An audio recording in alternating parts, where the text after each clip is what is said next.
Indigenous faith and culture society of Arunachal Pradesh से का तरफ से जो आया है। मैं पाए दवे स्पोक्स पर्सन आपका इब्साब का, एंड भाई ताबा जी मेरा राइट में है आपका वाइस प्रेसिडेंट इब्साब हेड क्वार्टर, एंड लेफ्ट में गामदे तामिन जी ये एजीएस इब्साब बोबेरंग धोनीपुर हेड क्वार्टर का। यहाँ में हम जो है अभी Arunachal Pradesh of freedom and religious act 1978 का, इसमें इब्साब का क्या स्टैंड है उसको लेके आप लोगों के साथ में शेयर करने के लिए आया है। Right from the inception of इब्साब जो 1999 में इब्साब का इस्टेब्लिशमेंट हुआ, तब से लेके अभी तक 25 इयर्स या उससे पहले भी 1978 से, तब से हम जो हमारे एक ही मुद्दा रहा एजेंडा में नंबर 1 में हम लोग का रहा है कि ये 1978 Arunachal Pradesh of freedom religion act को इम्प्लीमेंट करना है, किसी भी हालत में इम्प्लीमेंट करना है करके हमने 1999 में जब से इब्साब फॉर्म हुआ तब से सक्सेसिव गवर्नमेंट को प्लीड करते रहा, हाथ पांव जोड़ते रहा। हर सक्सेसिव गवर्नमेंट ने एश्योरेंस देते रहा हमको कि हम करेंगे। Only the lip service we are offered, उसमें हर लीडर कहता है कि हाँ अपना ट्रेडिशन को बचाना है, अपना कल्चर को बचाना है। हमारे ट्रेडिशन यूनिक है, हमारे कल्चर यूनिक है। हम लोग का ये मानना है कि हमारे ट्रेडिशन यूनिक है, कल्चर यूनिक है, उसको सिर्फ ही नहीं बचा, हमारे फेथ भी, हमारे बिलीफ भी यूनिक है। क्यों सिर्फ ट्रेडिशन कल्चर को बचाना है, हमारे फेथ को भी बचाना है, हमारे बिलीफ सिस्टम को भी बचाना है। इसको लेके हमने सक्सेसिव गवर्नमेंट में अपील करते रहा, लेकिन सभी सिर्फ हम लोगों को एश्योरेंस मिला। एश्योरेंस मिलने के बाद में हम लोगों ने हमारे सरकार से हमारे जो है उम्मीद खो गया। इसलिए आफ्टर 25 इयर्स उम्मीद खोने के बाद में लास्ट ईयर जो हमारे लास्ट इब्साब टेन्योर का, उसमें डिसीजन लिया है कि हम पीआईएल फाइल करेंगे, क्योंकि गवर्नमेंट से हमारे अभी उम्मीद नहीं रहा, हम पीआईएल फाइल करेंगे। तो हमारे जो फॉर्मर जनरल सेक्रेटरी है, इन्होंने लकी पीआईएल फाइल किया, वो हमारे लिए हीरो है। इन्होंने पीआईएल फाइल करने के बाद में तुरंत जो है हाई कोर्ट ने गवर्नमेंट को डायरेक्टिव दिया, विद इन 6 मंथ में आपको इसका जो रूल बनाना चाहिए, क्योंकि ये जो है 1978 करने के बाद में इतना साल बैठा है तो उसको रूल बनाना चाहिए बोल के गवर्नमेंट को विद इन 6 मंथ का डायरेक्शन दिया। तो यहाँ पे हम गवर्नमेंट को हमारे एक गवर्नमेंट का इंटेंशन को भी हम एक क्वेश्चन करता है, क्योंकि आपको हाई कोर्ट ने आपको डायरेक्शन दिया है विद इन 6 मंथ में रूल फ्रेम करने के लिए। आप हाई कोर्ट आपको डायरेक्शन देने के बाद वो दंदोरा पिटना शुरू हो गया, हम उसको इम्प्लीमेंट करने जा रहा है, वैसे लोगों को बता के उनका बरकाया जैसा हो गया कि लोग में उसमें आक्रोश आने लगा। अरे आपको गवर्नमेंट हाई कोर्ट ने डायरेक्शन दिया है, आप हाई कोर्ट का आदर करते हुए आप रूल फ्रेम करके हाई कोर्ट को दे देना था। अगर इसमें किसी का एग्रीव है, किसी को प्रॉब्लम है, तो हाई कोर्ट में वो अपील करे या सुप्रीम कोर्ट में अपील करे, तो उसको करने देना था। नहीं तो गवर्नमेंट पूरा ऐसे अनाउंस करके इम्प्लीमेंट तो करता नहीं है, फ्रेम तो करता नहीं है, अनाउंस करके ये अभी ऐसे प्रॉब्लम्स आ रहा है। और इसमें कोई लोग बोलता है कि जो हमारे क्रिश्चियन फोरम का बोलता है कि ये ड्रैकोनियन लॉ है, अनकॉन्स्टिट्यूशनल है, ये लॉ ठीक नहीं है। अब ये कॉमन सेंस का बात है, हर कोई इसको कॉमन सेंस ये लगा सकता है। ये जो है आपका असेंबली, जो हमारे फर्स्ट लेजिस्लेटिव असेंबली 1978 में आपका असेंबली में पास हुआ, गवर्नर ने उसको एसेंट दिया। गवर्नर एसेंट देने के बाद it has gone to the president of India. President of India ने उसको 25 अक्टूबर 1978 में एसेंट दिया। अगर ये अनकॉन्स्टिट्यूशनल होता, ड्रैकोनियन लॉ होता, तो क्या ये हमारे प्रेसिडेंट उसको एसेंट देता, गवर्नर उसको एसेंट देता? Are you questioning the wisdom of the president? Are you questioning the wisdom of the governor? तो वहाँ से ऐसे करके इतना प्रोसेस गुजर के आने के बाद now how one can question कि उसको डाउट कर सकता है ये ड्रैकोनियन लॉ है, ये अनकॉन्स्टिट्यूशनल है? वहाँ से पूरा होने के बाद में ये आए। इसलिए हम गवर्नमेंट को ये अपील करता है कि जल्द से जल्द आप उसका इम्प्लीमेंट करना चाहिए, अदरवाइज नहीं तो हम कंटेम्प्ट ऑफ कोर्ट में, हम लोग जरूर कंटेम्प्ट ऑफ कोर्ट में जाएंगे। लेकिन हम नहीं चाहता है कि हमारे गवर्नमेंट को हम कटघरे में खड़ा करना। इसलिए आप तुरंत उसको बाय इन तो आप जैसे वो एक्ट में है इन तो आप उसको इम्प्लीमेंट रूल फ्रेम करना चाहिए और उसको इम्प्लीमेंट करना चाहिए। और यहाँ हमारे जो क्रिश्चियन फोरम जो बोलता है कि हम 80% है, 90% है, वन वंडर कि from where this statistics comes. हमें कौन सा जो अरुणाचल का कौन सा स्टैटिस्टिक डिपार्टमेंट का कौन सा एडिशन में ये है कि क्रिश्चियन जो 80% है 90% है, स्टैटिस्टिक कहाँ से आ रहा है?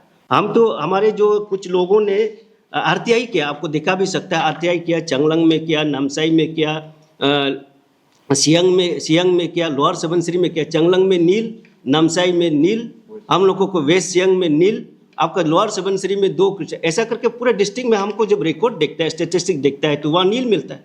ये क्यों, किस लिए? क्योंकि government has lack the mechanism of आपको डेमोग्राफिक स्टेटिस्टिक को डॉक्यूमेंट करने का लैकिंग है। और इसको भरपूर कौन करेगा? ये अफरा, ये जो by this Arunachal Pradesh freedom of religion act को अगर लागू करेंगे तब ये डेमोग्राफिक रिलीजियस डेमोग्राफिक एग्जैक्ट जब है कौन कितना है तब आएगा। नहीं तो हम अभी सिर्फ सेंसस 2011 सेंसस का उसको ही कोट कर करके इतना परसेंट है, क्रिश्चियन 30% है, हिंदू 29 है, दोनी पोलो 26 है, हम ये सिर्फ बोलते जा रहे हैं। लेकिन वो मैकेनिज्म जो है गवर्नमेंट ऑफ अरुणाचल में लेकिंग है। ये हमने काफ़ी यहाँ में ये आरटीआई करके देखा है, उन लोग का पास में रिकॉर्ड नहीं है। तो ये रिकॉर्ड गवर्नमेंट के लिए भी ये अच्छा रहेगा, गवर्नमेंट का के लिए भी ये बेनिफिशियल रहेगा कि रिलीजियस डेमोग्राफिक को आप स्टेट का रिलीजियस डेमोग्राफिक को आप अगर क्लियर करना है तो ये अफरा विल हेल्प। और इसमें दूसरा बात ये है कि आप इंडिया का जो डेमोग्राफिक में आप जाइए, when we see the demography of India, religious demography of India, आपका हिंदू जो है 80% है, मुस्लिम जो है 14 to 15% है, क्रिश्चियन जो है 2% है, और हम इंडिजिनस कितना है? इंडिजिनस 0.00011%। आप सोच के देखिए, अगर इस तरह का रूल नहीं बनता है, इस तरह का लॉ नहीं बनता है तो ये 80% आएगा, ये 15% आएगा, आके ये हमको इंड्यूसमेंट करेगा, फ्रॉडुलेंस में करेगा, हमको डरा के धमका के कन्वर्ट कर सकता है। कौन इसका गारंटी लेगा? Who will take the guarantee, who give the guarantee? कौन गारंटी लेगा कि ऐसा नहीं होगा? And this act will give the guarantee. यही एक्ट हमको बचा सकता है, अदरवाइज नहीं तो क्या उन लोग को ओपन करें, वो लोग आ जाएगा। ऐसा भी आप ये रिलीजन कन्वर्जन में हम जब देखता है, अरुणाचल सिनेरियो में जब देखता है, बहुत सारा जो कन्वर्ट होता है उसमें ये सिर्फ नहीं है कि वो स्पिरिचुअल नॉलेज वो अच्छा है, धर्म अच्छा है, मैक्सिमम मेजोरिटी ऑफ देम वो उस विषय में नहीं जाता, वो अपना पॉलिटिकल फ़ायदा के लिए, अपन इंडिविजुअल फ़ायदा के लिए जाता है। काल को हिंदू का ये 80% आएगा, पैसा देने लगेगा, मुस्लिम का जो ये 15% आएगा, पैसा देने लगेगा, डराएगा, धमकाएगा। क्यों हम लोग का लोग नहीं जा सकता? ये 0.00 हम लोग खत्म हो जाएगा। इसलिए इसके लिए इवन टू द क्रिश्चियन का भी उसमें जा सकता है, हम लोग का लोग में पक्का जा सकता है, ऐसे जा भी रहा है। इसलिए इसको रुकाने के लिए ये Arunachal Pradesh freedom religion act यही एक अप्रोप्रिएट एक्ट है। नहीं तो हम लोग only we are giving offering the lip service, हाँ बचाना है, कैसे करके बचाना है? There has to be some law, there has to be some act कि उसको बचाने के लिए। तो ये अफरा एकदम सही जो एक्ट है कि जिसको बचा सके, इसलिए उसको कोई ऑब्जेक्शन नहीं करना है। और हम यहाँ जो इफ्सब जो है वी आर वेरी हार्ड कि हमने मीडिया में, सोशल मीडिया में देखा है, इसलिए विद द स्ट्रॉन्गेस्ट वोट हम उन इलेक्टेड रिप्रेजेंटेटिव को हम कंडेम करता है जो पूरे खुले आम निकल के पर्टिकुलर रिलीजन के लिए वो इस इश्यू पर सपोर्ट कर रहा है। क्योंकि इलेक्टेड रिप्रेजेंटेटिव जो है अगर ऐसा करता है तो वो इंसल्ट टू हमारे इंडिजिनस वोटर, जिन्होंने जो इंडिजिनस वोटर उनको सपोर्ट किया है, इलेक्ट किया है। क्योंकि एक इलेक्टेड रिप्रेजेंटेटिव जो है उसको सिर्फ क्रिश्चियन इलेक्ट नहीं करता है, उसको सिर्फ एक मुस्लिम इलेक्ट नहीं करता है, हिंदू इलेक्ट नहीं करता है, उसको सिर्फ दोनी पोलो इंडिजिनस इलेक्ट नहीं करता है, उसको सब section, every section of the society is the elected, वो इलेक्टेड रिप्रेजेंटेटिव है। He should take care of every members of the society. वो पर्टिकुलर रिलीजन के लिए अगर वो चीना थोक के बोलता है ये is insulting to the voter of indigenous, तो इसके लिए हम स्ट्रॉन्गेस्ट वोट में हम उसको कंडेम करता है। और हमको लगता है कि ऐसा जो इलेक्टेड रिप्रेजेंटेटिव अगर ऐसा करता है, this is against the fabric of secularism का वो फैब्रिक का अगेंस्ट है। ऐसा जो रिलीजन बहुत टैलेंट हो सकता है, बहुत अच्छा हो सकता है, but this is not the good sign of the good leader, it's not the sign of good leader. ये एक अच्छा लीडर का साइन नहीं है कि वो पर्टिकुलर रिलीजन के लिए ही सिर्फ वो बोले दूसरा को ये करने के लिए। ऐसा तो बोलना तो इलेक्टेड रिप्रेजेंटेटिव नहीं बनने से भी रिलीजियस लीडर बनिए, अब रिलीजियस का खुले आम से उसका ये कीजिए। इसलिए और हम लोग गवर्नमेंट से ये भी अपील करता है कि आप when you are inviting some section of the society, जब आपको प्रोटेस्ट करता है, आप उसको इनवाइट करता है, उसका व्यूज़ लेता है, ऐसा हम लोग भी वी आर ऑल्सो एग्री, इप्सा इज ऑल्सो एग्री कि हमें भी ये चाहिए। वी ऑल्सो हमारे कंसर्न भी लेना, हमारे व्यूज़ भी लेना, लिसन टू आस ऑल्सो। अगर आप सिर्फ प्रोटेस्ट करने से ही, धरना बैठने से ही आप इनवाइट करता है तो हम लोग भी करेंगे। We also have the democratic right, हम लोग भी कल से करेंगे, परसों से करेंगे कि हम लोग को भी इनवाइट कीजिए। We also want to give the inputs, हमारे इनपुट्स भी लेना चाहिए। इसलिए हम गवर्नमेंट से ये अपील करता है कि हाथ जोड़ के गवर्नमेंट से अपील है कि भाई तो जो एक्ट में जो दिया है, Arunachal Pradesh freedom of religion act में जो दिया है उसको इन तो इम्प्लीमेंट, जल्दी से जल्दी रूल फ्रेम करके उसको इम्प्लीमेंट करना चाहिए। और एक बात गवर्नमेंट से एकदम विनम्रता से अपील है कि रिपील के लिए तो बिल्कुल सोचना ही नहीं, रिपील के लिए तो बिल्कुल नहीं सोचना। अगर रिपील करता है तो हम लोग भी एवरी पॉसिबल जो डेमोक्रेटिक मूवमेंट है उसको हम लोग भी अपनाएगा।